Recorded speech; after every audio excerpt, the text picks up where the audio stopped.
पत्र में एक प्रश्न लिखा, गुरुजी क्या महिला माताएं रुद्राक्ष पहन सकती हैं? तो हमें तो वो महाराज पकड़ के लाओ जिसने मना करा हो तुमको।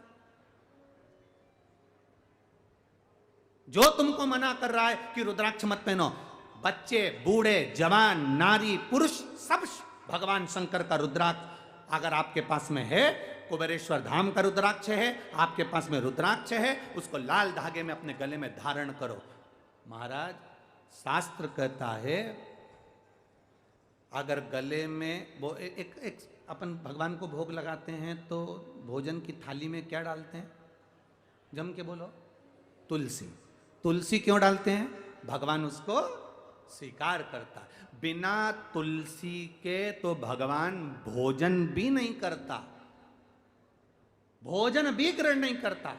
तो गले में तुलसी की माला हो, रुद्राक्ष की माला हो, तो समझ लेना कि शंकर भगवान स्वीकार कर रहे हैं इस शरीर को, इस शरीर को।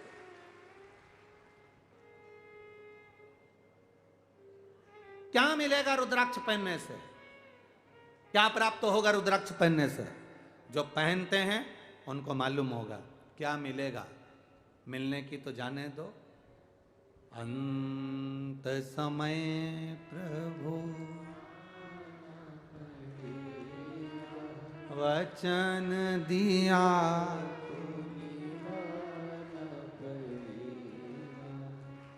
सरकार को कैसे मालूम? सरकार को कैसे मालूम कि तुम्हारे पास में कितना माल है? सरकार को कैसे मालूम कि तुम्हारे पास में क्या है? सरकार को कैसे मालूम कि तुम्हारा एड्रेस, तुम किस जगह पर कहां रहते हो? जरा सी देर में सर्च करा और निकल गया कि ये लीलाबाई इस जगह पे रहती है, कमलेश इस जगह पे रहता है, और सरकार वहां पहुंच जाती है। उसी तरह हमारे गले में रुद्राक्ष और तुलसी की माला होती है तो परमात्मा भी उस जगह पर पहुंच जाता है जहां तुम होते हो। उसको मालूम है कि तुम कहां हो।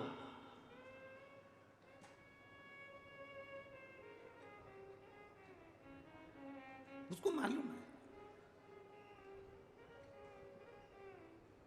इसलिए गले में रुद्राक्ष की एक मन का अगर रुद्राक्ष का आपके गले में है, शिव कृपा आपके ऊपर, शिव कृपा। एक तुलसी की माला भी अगर आप गले में पहने हो तो मेरे नारायण की कृपा आप पर है।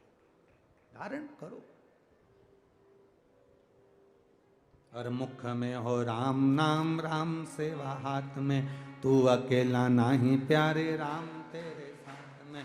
जिंदगी की बागडोर हाथ दीना नाथ के, वो महलों में रखे चाहे झोपड़ी का वास दे। ये हमारे ऊपर निर्भर करता है, हम कितना भजन करें, हम कितना स्मरण करें, हम कितनी भक्ति को धारण करें। शिव महापुराण की कथा कहती है भगवान देवाधिदेव महादेव ने मां पार्वती को काशी की भूमि पर, अभी जहां जिस काशी की भूमि पर जीव मुक्त हो जाता है, ऐसी अभिमुक्त भूमि पर भगवान शंकर ने मां पार्वती को भ्रमण कराया काशी की रज को।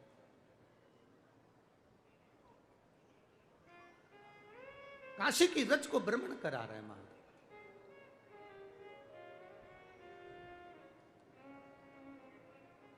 और काशी की रज पर जब भ्रमण कराया, काशी की रज पर जब घूम रहे हैं, मां पार्वती जी के मन में दो संशय भारी हैं। माता पार्वती जी के मन में दो संशय, काशी घूमते घूमते दो संशय। पहला संशय है माता पार्वती जी का, बाबा भोलेनाथ जी से कहा, मान लो कोई जीव काशी नहीं आया, मान लो कोई जीव ने शंकर भगवान का भजन, राम का भजन, भगवान कृष्ण का भजन नहीं करा। पार्वती जी कह रही हैं, ना तो कोई तीर्थ गया, ना किसी ने भजन किया, ना कोई काशी आया, ना कोई उज्जैनी गया, उसके बाद भी संसार में रहने वाला जीव अगर कैलाश धाम उसके मरने के बाद आपके चरणों में अगर आना चाहता है तो वो ना काशी गया, ना तीर्थ गया, ना कभी उसने भजन किया, ना कभी कीर्तन किया, और वो जीव मरने के बाद आपके चरणों में अगर आना चाहता हो तो उसको क्या करना चाहिए? शंकर भगवान कहते हैं, पार्वती तुम्हारा ये संवाद, तुम्हारा ये प्रश्न अच्छा है, तुमने बहुत अच्छा प्रश्न किया। अगर कोई तीर्थ ना गया हो, अगर कोई भजन भी ना किया हो, अगर कोई भूलवश काशी भी ना गया हो, शिव महापुराण की कथा कहती है, सुनो पार्वती, जहां वो निवास करता है, जहां वो रहता है, उस भूमि पर जहां वो रह रहा है, उसके नगर में, उसके क्षेत्र में, उसकी कॉलोनी में, उसके मोहल्ले में, उसके खेड़े में कहीं शिवालय हो, और उस शिवालय के सामने से भी अगर वो निकल गया और भूल से भी शंकर मंदिर के शिखर का दर्शन कर लिया तो भी वो कैलाश पहुंच ही जाता है। मात्र शिखर दर्शनम सर्व पाप नाशनम। तो पार्वती जी ने पूछा, आखिर शिखर में ऐसा क्या होता है? शिखर में ऐसा क्या है? आप तो मंदिर के अंदर हो, शिखर में ऐसा क्या है कि शंकर भगवान शिखर के दर्शन से भी कैलाश का वास दे देते हैं?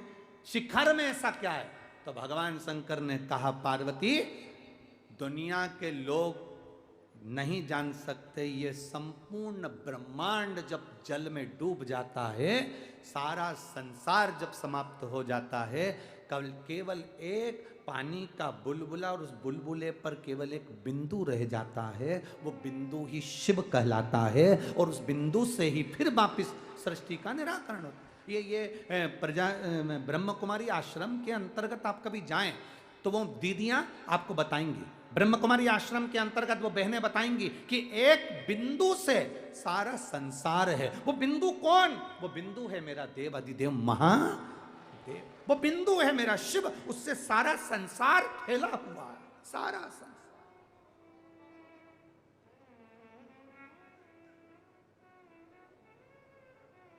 जिस मंदिर पर शिखर नहीं होता, जिस मंदिर, शिखर से मतलब जानते हो ना आप? बोलो बोलो जम के। शिखर का मतलब होता है वो एक पीतल का, तांबे का